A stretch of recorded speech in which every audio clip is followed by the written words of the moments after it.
So you'll find that we started in the book where it says, وَهَذَا الْكَلَامِ. Let's just return back to the great Imam Abu al-Abbas Taqiyuddin Ahmed ibn Abd al-Halim ibn Abd al-Salam ibn Taymiyyah al-Harrani al-Dimashqi al-Numayri, who died 728 after the migration of our Prophet ﷺ. We were discussing, or rather we finished, the statement of two great scholars of our religion. From them was Al-Khattabi. From them was the scholar of the past, who's known amongst our scholars in the past and the present, Al-Khattabi, rahimahullah. And Al-Khattabi is also from those scholars that have explained Sunan Abi Dawud and others. Al-Khattabi is known. Another individual that we talked about, who's from the great scholars of our religion, who's known amongst all the ulama, is the great Imam Abu Bakr al-Khatib, who's known by his name as Al-Khatib al-Baghdadi. Al-Khatib al-Baghdadi, rahimahullah. And he has a tremendous book entitled Tarikh Baghdad, the history of Baghdad. That book is like an encyclopedia, and it's an excellent book, and it's a book I have in my library. Like we said about this great Imam Al-Khatib al-Baghdadi, rahimahullah, that he had over 100 musannafat. He had over 100 treaties. They just said one treatise would suffice to show his great status was Tarikh Baghdad itself. For how much more than the other books he wrote? So that's one book out of 99. That, if that would have been the book that he wrote, or written rather, they said that would have sufficed. How much more of the other books they have written? From them, as we mentioned, just a little glimpse of his great efforts and his great books and sacrifice he made for the religion. From them is the book entitled Al-Kifaya. Al-Kifaya fi ilm al-riwaya, which is another book that the students of knowledge use in the knowledge of hadith. It's called Al-Kifaya fi ilm al-riwaya.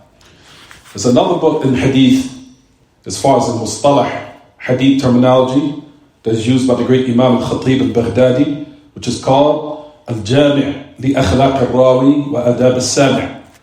Al-Jami' li akhlaq al-rawi wa adab al-sami'.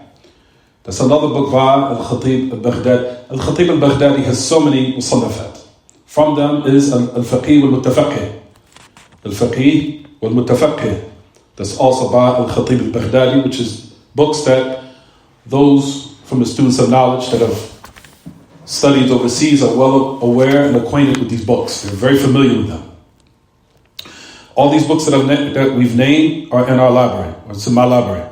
Al-Kifaya fi ilm al-riwaya, Al-Jami' li akhlaq al-rawi wa adab al-sami' wal-faqih wal-mutafaqih, and Tarikh Baghdad, and all those books about the great Imam Al-Khatib al-Baghdadi, rahimahullah.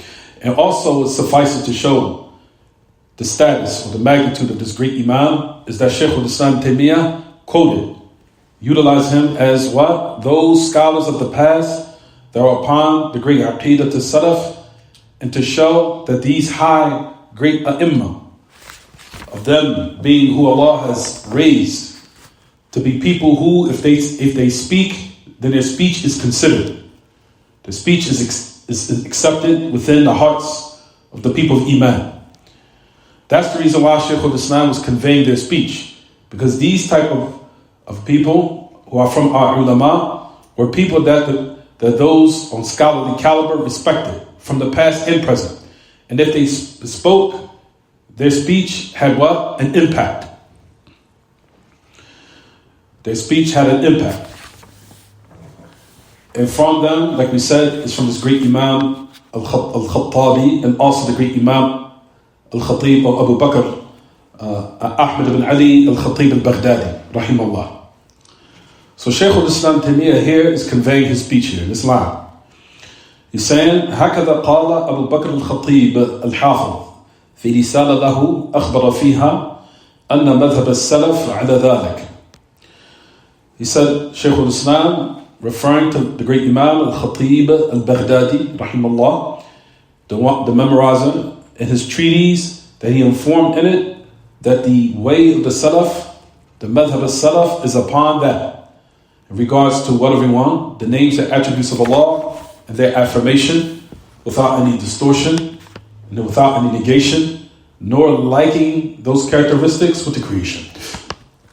That he was also upon that affair. Right. So you'll find, as we continue, the Shaykh al-Islam Taymiyyah, rahimahullah, he goes on to quote other great ai''imah. Great ai''imah that have high status as far as knowledge with those of Iman, and those who are also acquainted with knowledge know the great status of these scholars. They know the high status of them and the service that they provided for Allah's religion, so we can receive the knowledge properly from this generation. As their service was the reason of why Allah subhanahu wa ta'ala, or how Allah subhanahu wa ta'ala preserved the religion, and Allah subhanahu wa ta'ala gave tawfiq to those who were carriers of this knowledge, and at the same time they were defenders of it. They were the guardians of Allah's religion. After Allah Himself, Allah made the angels as guardians, and the people of the Sunnah in the lands, especially the scholars, as defenders of His religion and protectors of it. Those, the ulama, we're going to mention more of them. So listen what Shaykh al-Islam Taymiyyah says. وهذا الكلام الذي ذكره الخطابي قد نقل نحو منه من العلماء ما لا يحصى مثل أبي بكر الإسماعيلي. He says, this statement in which the great Imam al-Khattabi, rahimahullah, in which he conveyed, similar to that, نحو من, of other scholars of what cannot be counted. Similar is another great Imam named Abu Bakr al-Ismaili. Abu Bakr al-Ismaili, his name was Ahmed ibn Ibrahim al-Ismaili al-Jarjani al-Hafiz al-Kabir al-Rahal al-Jawwal. A person will say, who's Abu Bakr al-Ismaili? It's very important to know who these scholars are, everyone. Abu Bakr al-Ismaili has a book in Aqeedah. It's about 20 pages. I finished it from the ulama of Kuwait years ago. He passed away. He was from my father's. His name was Shaykh Zayd ibn Hudays al-Dosari. He was in Kuwait. Rahimahullah. He passed away about 3 years ago. During what we call BC. We don't mean by that by before Christ. We mean before COVID. Or after COVID. But anyway, he was from my father's. And I went over this book with him. This book was called The Aqeedah of Ahl Sunnah wal Jama'ah by Abu Bakr al-Ismaili. It's a book in Aqeedah. It's not that big. It's about maybe no more than 15-20 pages. Very short treatise. I finished it about maybe 7-8 years ago. The book, I don't think it's translated, but it's matbu'. But it is printed in Arabic. You can easily attain it, and one can buy it from the Maktabat. But Abu Bakr al-Ismaili, rahimahullah, was from the great ai''imah of the past. You'll find that he was from those who the scholars of the past praise. He was from those who have heard narrations, and he also conveyed it, and he also journeyed to gather knowledge, and he also wrote treatises. And he also benefited the people. You'll find that he was what? From those who used to also critique the people of falsehood. Used to critique them with knowledge-based, scholarly caliber, criticism of what opposed the truth. And he was also from those who were Salafi al-Mu'taqad. He was Salafi in his what? Belief. You'll find that he's from the great ai''imah of the past, and I don't think his book in Aqeedah was ever taught. It's called The Aqeedah of Ahl Sunnah wal Jama'ah by Abu Bakr al-Ismaili, which is another book of the people of Sunnah that some of us are not familiar with, but we are teaching the people that is a book that is tremendous, that has not been taught. And that's something that we will discuss, that will be a choice after Ramadan is over, that will teach that book. I have that book in my library. It's called by the great Imam Abu Bakr al-Ismaili. And we'll make that book for Thursdays, after Ramadan is over. And you'll find how the tongue of the people of the Sunnah are synonymous. They're meaning that they are all the same. So that book, like we said, is something that can be finished easily. It can be finished in like a month. Because like I said, it's only about, at the most, 20 pages. It's not that long. It's not that long. By the great Imam, Abu Bakr al-Ismaili. But notice, to let you know the high status of this great Imam, Shaykh al-Islam was what? Referring to him. To let you know he's someone considered amongst the people of Sunnah. And he was well known to the point that Shaykh al-Islam Taymiyyah rahimahullah quoted from him and cited him. Here, he says, مثل أبي بكر الإسماعيلي, the one who died 371 after the Hijrah, which you'll find that Ibn Kathir and other than them wrote about him. This great Imam, and his history is well known. طيب, another great Imam that he mentions is Yahya ibn Ammar al-Sijzi. Al-Sijzi. Another great Imam that is well known amongst the people of Sunnah, especially his book entitled Ar-Radd ala man ankar al-harf was-sawt, which is a book that is in the libraries of the people of knowledge amongst the students who are acquainted and well familiarized with the scholar, with the knowledge. His book, he has a title, or the title of it is The Refutation of the One Who Rejects the Letters and the Voice of Allah, meaning that Allah speaks with words and letters that are understood. He wrote a refutation against those who reject that notion and reject that belief. This great Imam, Yahya ibn Ammar al-Sijzi, is well known. You'll find that Shaykh al-Islam is what? Mentioning him. He was the Shaykh of Sijistan. Sijistan is where, who's from, everyone? Abu Dawud is from. Abu Dawud, Sahib al-Sunnah, or Sahib al-Sunan, excuse me. His name was Sulaiman ibn Ash'ath al-Sijistani. And Imam al-Sijzi was from the ulama of that what? Of that area, Sijistan. His name was Abu Zakaria. And he was known with eloquence, or known to be eloquent, and a person that was what? He knew how to exhort the people in a very influential manner, and knew how to deliver a message where it penetrated and affected the people. And that was something he was what? Known for. The Imam al-Sijzi, and from his great scholarly works is Ar-Radd ala man ankar al-harf was-sawt, the refutation of those who rejects the notion that Allah speaks with a voice and letters. That Allah speaks with a voice and letters that are understood. Because you'll find from those who are upon deviation, they reject that Allah doesn't speak. Allah does not speak with a voice. He does not speak with words that are understood, that can be comprehended, which is all absolute nonsense.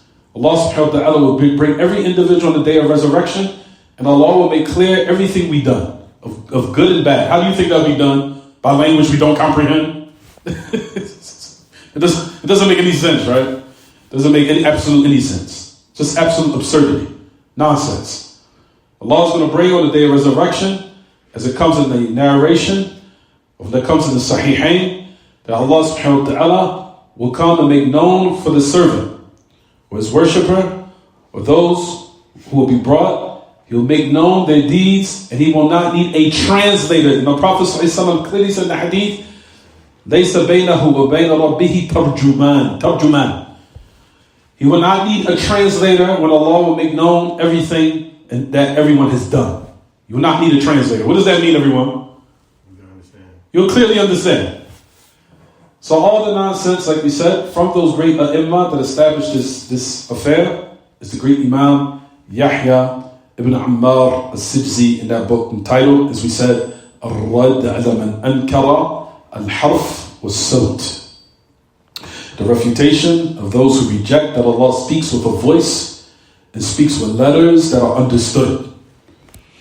And like we said, if you look in the Quran, Allah subhanahu wa ta'ala, when he addressed Musa, Prophet Musa alayhi salatu wasalam, that he said to Musa, as it says, فَلَمَّا جَاءَ مُوسَى لِمِيقَاتِنَا وَكَلَّمَهُ رَبُّهُ قَالَ رَبِّي أَرِنِي أَنظُرْ إِلَيْكَ قَالَ لَن تَرَانِي ولكن انظر إلى الجبل فإن استقر مكانه فسوف تراني.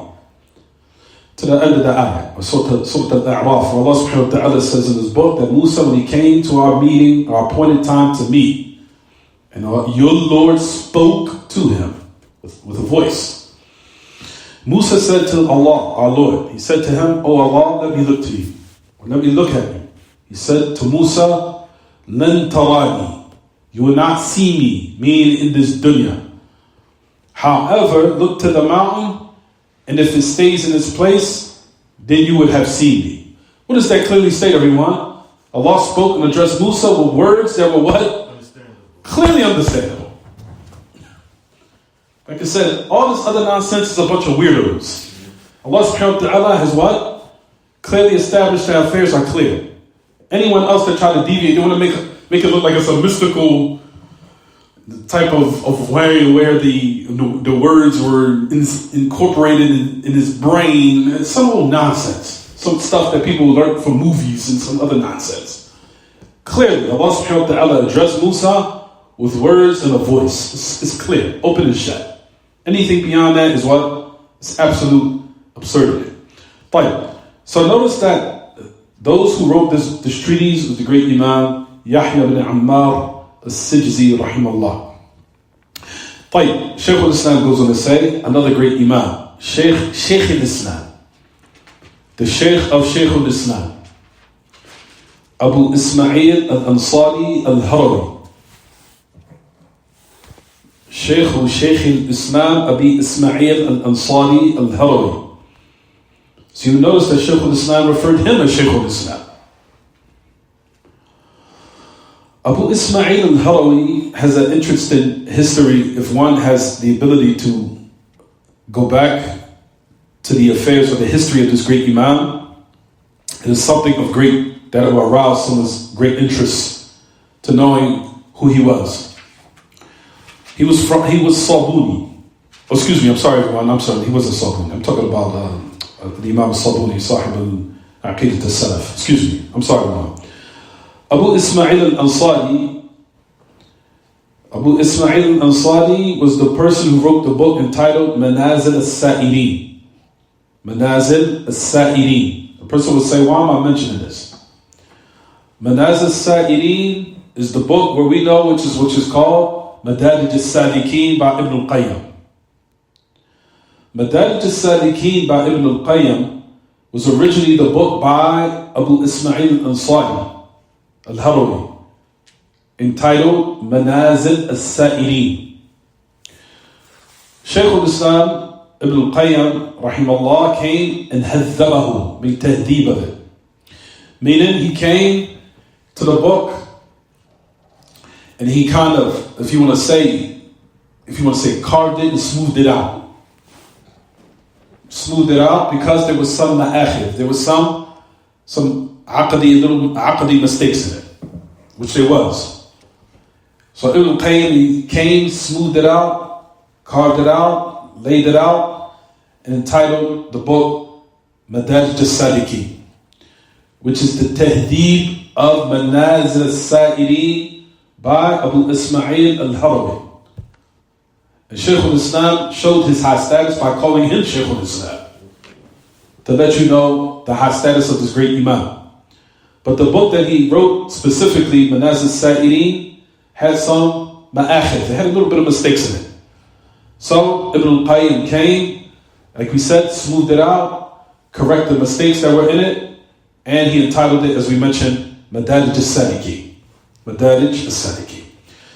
Abu Ismail al-Harawi has a lot of treatises where he refuted the people of philosophy and the people who rejected the true, pure aqidah of the Salaf by a book entitled Dhamm al-Kalam wa Ahlihi.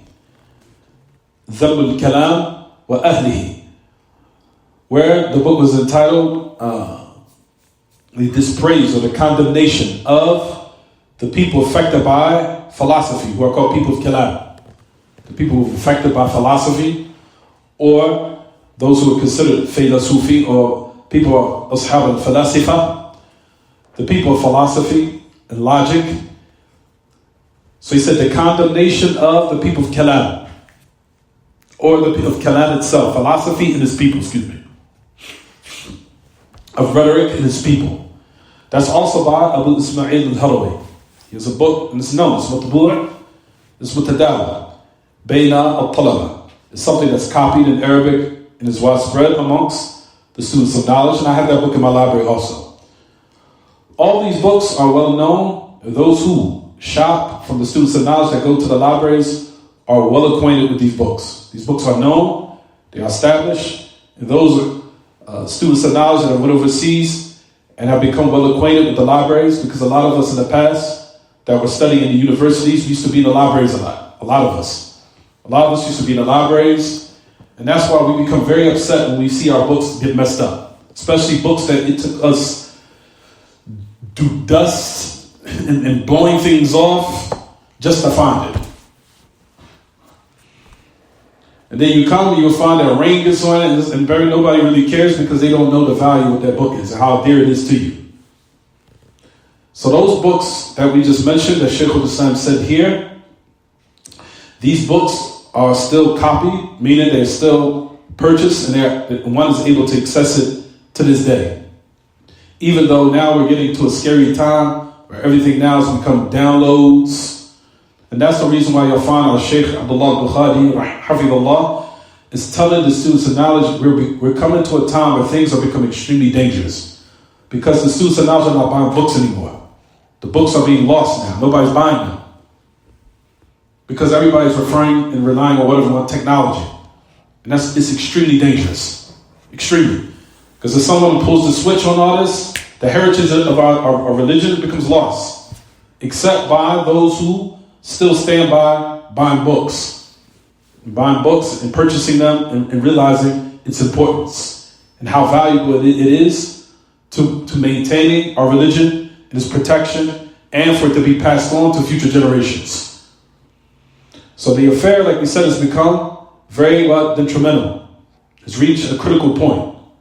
So critical to the point where even the ulama now are speaking to let the students of knowledge and the people in general, all of the Muslims, whether they be students or not being students of knowledge or scholars, all of the Muslims should be concerned about this. That nobody buys books anymore. Everything is now, one's relying on these technology, these devices. And like we said, one day the string or as they say, the plug might be pulled from the wall. Done. Over. So that's the reason why you'll find, like we said, everyone, we're highly emphasizing to everyone to make sure that the technology can be utilized for great things, great services. Nobody's denying that fact. But however, we don't want to be totally relying on these devices to the point where now we're starting to lose our heritage, our Islamic heritage that could be passed on to our future generations. So those matters become very critical at this point. So one combines between, of course, utilizing these devices, but at the same time, the books is of utmost importance that we preserve them and realize its importance and know the value of them. Why? Because Shaykh al-Islam is letting us know these great ai*imma. Well, how are they known, everyone? They're known through their great works. Their great works and the services they provided for the ummah. What? By what? By the books. By the books they've written. So their work and their remembrance lives on through the books that we purchase and that we read and we benefit from. So you'll find this great Imam Abu Ismail al-Ansari al-Harawi, in which Shaykh al-Islam entitled him Shaykh al-Islam. You'll find that Shaykh al-Islam Taymiyyah goes on to say about another great scholar who's also a book that he's written that we have taught. Alhamdulillah, by Allah's mercy, I was able to teach this book by this great Imam. His name is Abu Uthman Ismail Abdur Rahman al-Sabuni al-Naysaburi, rahimahullah. He has a book called Aqidat al-Salaf wa Ashab al-Hadith. Aqidat al-Salaf wa Ashab al-Hadith by this great Imam. And he was a person who used to exhort the people, and he also had a tafsir. And he was from the great ai*imma of the authentic narrations, meaning the people of hadith. And he was very stern against the people of innovation. was very stern against the people of innovation. And that book, like we said, is still copied and has been explained. And from those great scholars of today that have explained that book is Hamil Liwa al-Jarh al-Ta'dil bihaq. Shaykh Rabi' ibn Hadi al-Madkhali explained this book by Abu Uthman al-Sabuni al-Naysaburi, rahimahullah. And that was a book that we actually taught and we finished. I finished it about maybe 6 or 7 years ago. Some of it was here in Philadelphia, and the other half was finished in Washington, D.C. As that book was very beneficial in clarifying the aqeedah of the Salaf and our position of how we deal with those people of falsehood.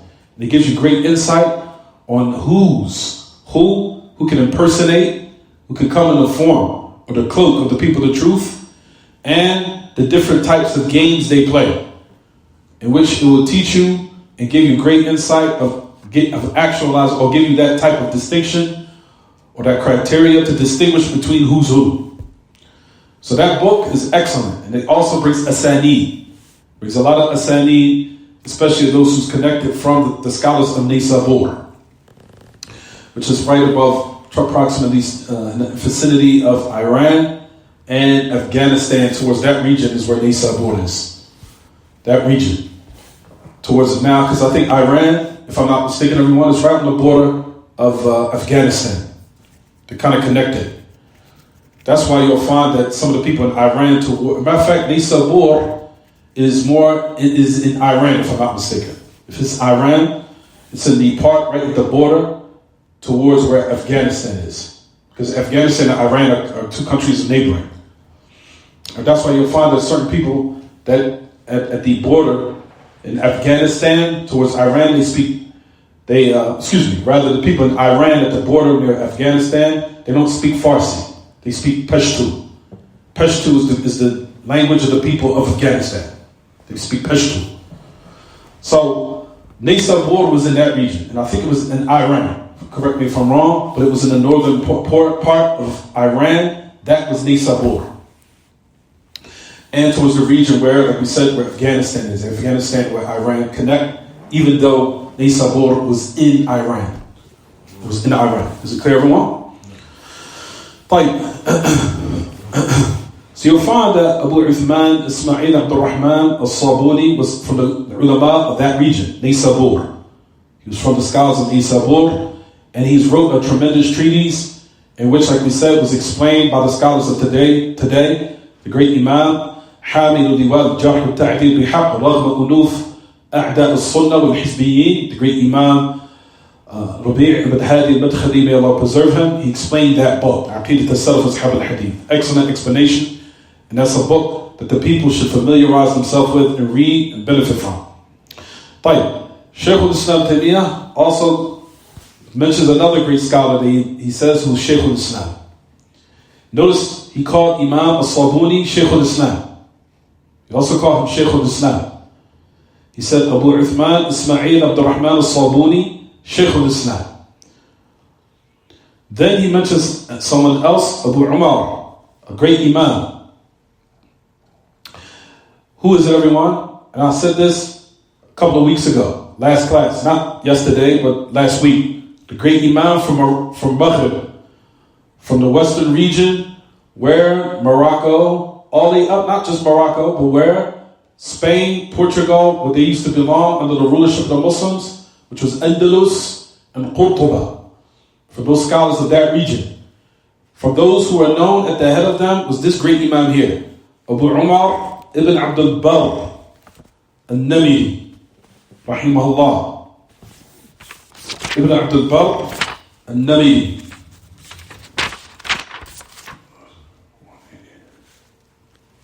No.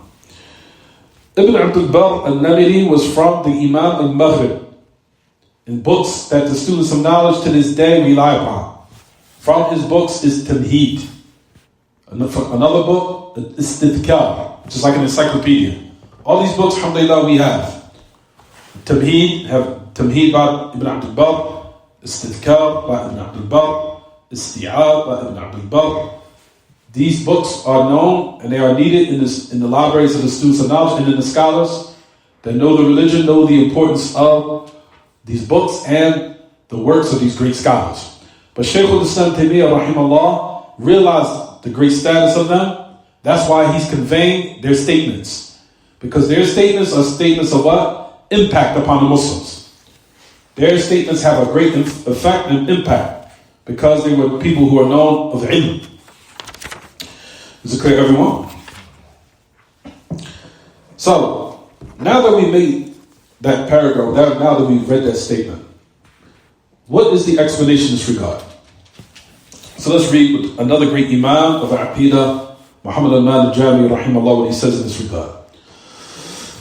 He talks about, and he says, من الأئمة مثل الكلام الخطابي عدد كثير من أهل العلم Abu Bakr al-Ismaili, as we just talked about his book, the Aqidah of the people of Hadith, and the Imam al-Sijzi, we talked about his book. Like we said, all these books, alhamdulillah, are printed and they can be attained.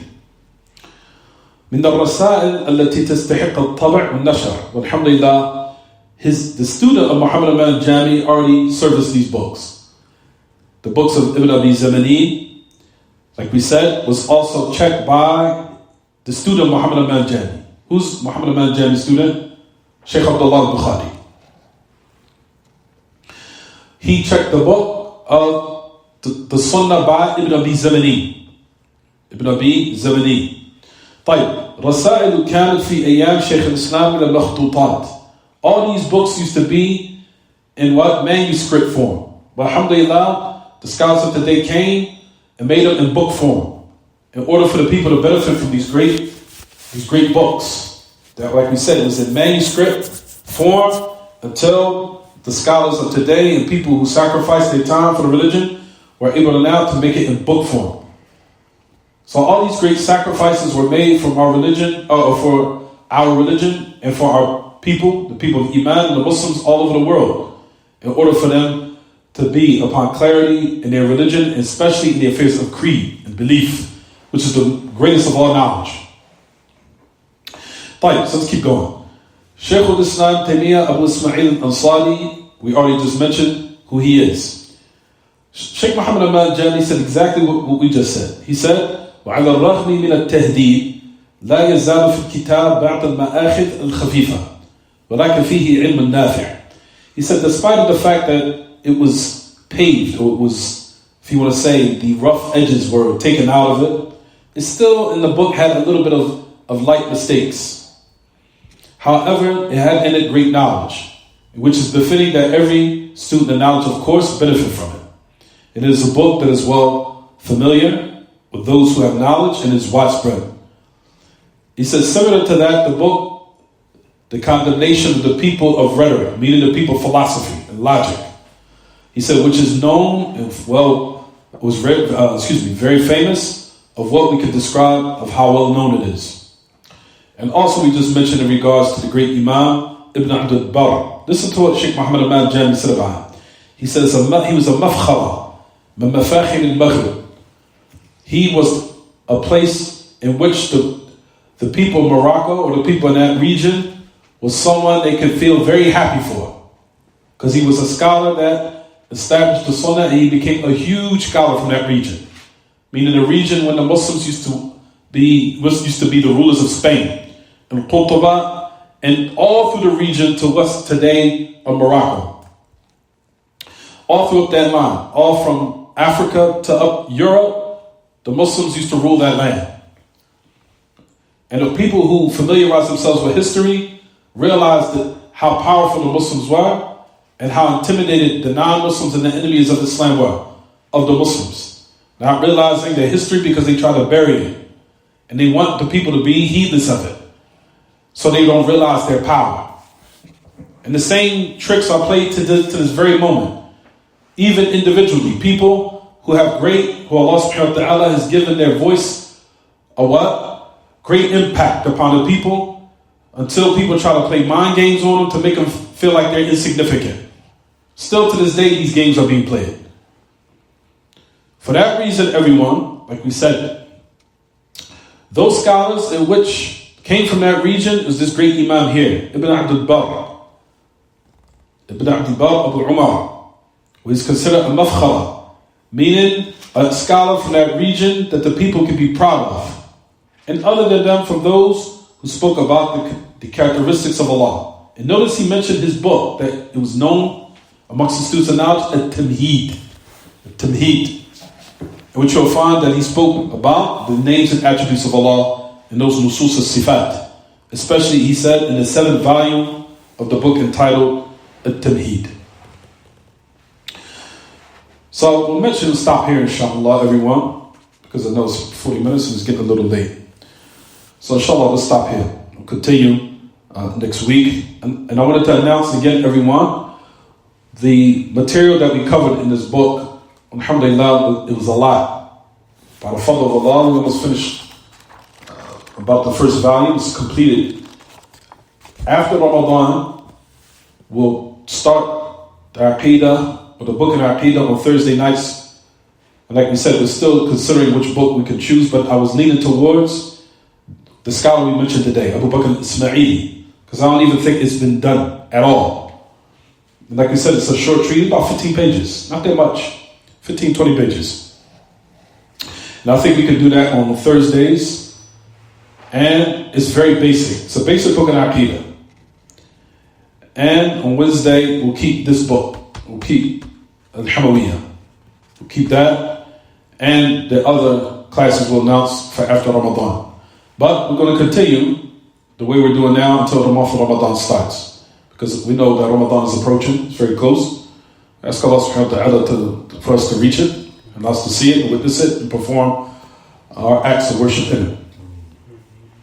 So, don't forget everyone, that that's something that will start after the month of Ramadan is over. Like we said, it's a basic book of Aqidah, and I don't think it's ever been done. And I think that will be something that the people will be very enthusiastic about learning. Why? Because it's never been done.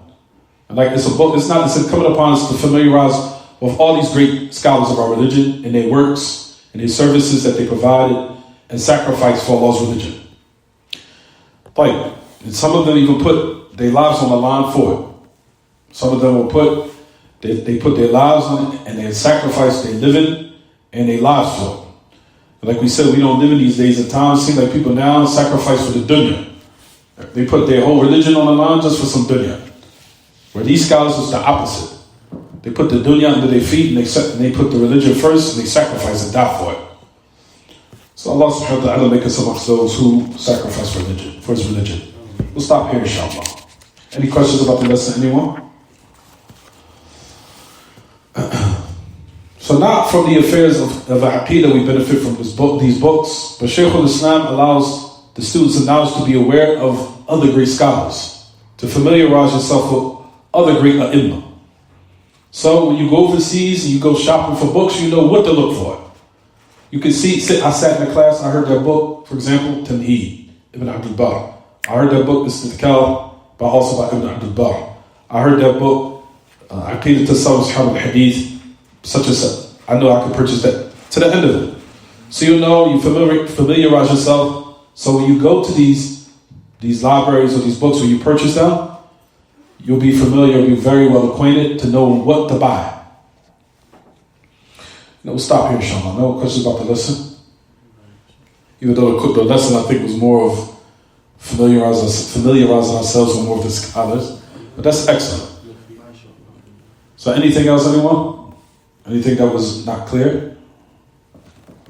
We'll stop here, inshallah. وصلى الله وسلم وبارك على نبينا محمد وعلى آله وصحبه وسلم. سبحانك اللهم وبحمدك واشهد ان لا اله الا انت استغفرك واتوب اليك.